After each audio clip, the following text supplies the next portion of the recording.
Alors Paul est si défatigué, un appel à César.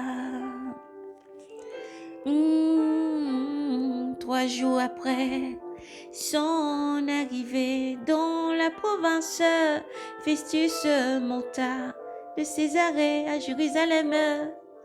Les grands prêtres et les notables juifs se constituant devant lui, accusateur de Paul, lui pria, lui pressant de leur requêter contre celui-ci et sollicita comme une faveur qu'il fut transféré à Jérusalem.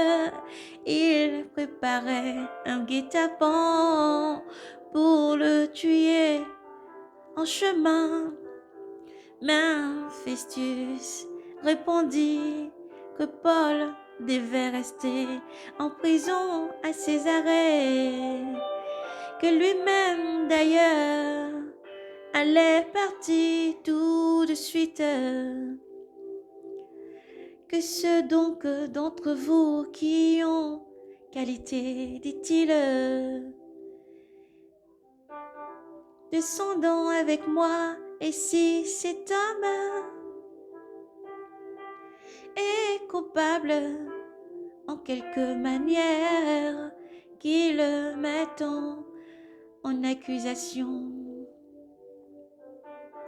Après avoir passé chez eux 8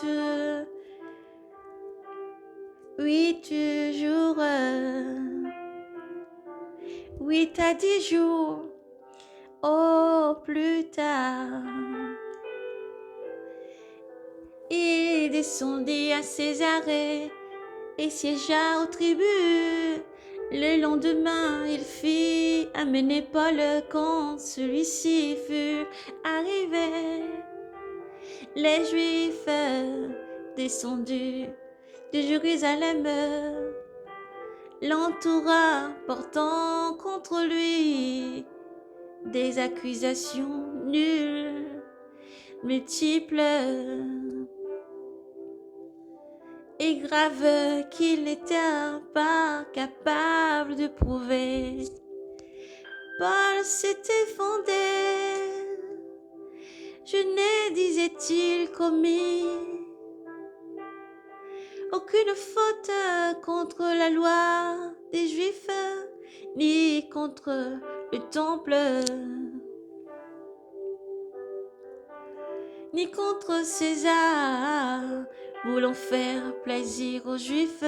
Festus répondit Paul à Paul, veux-tu monter à Jérusalem pour y être jugé?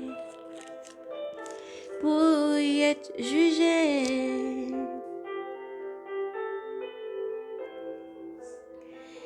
Là-dessus, en ma présence, mais Paul répondit et répliqua, je suis devant le tribunal de César.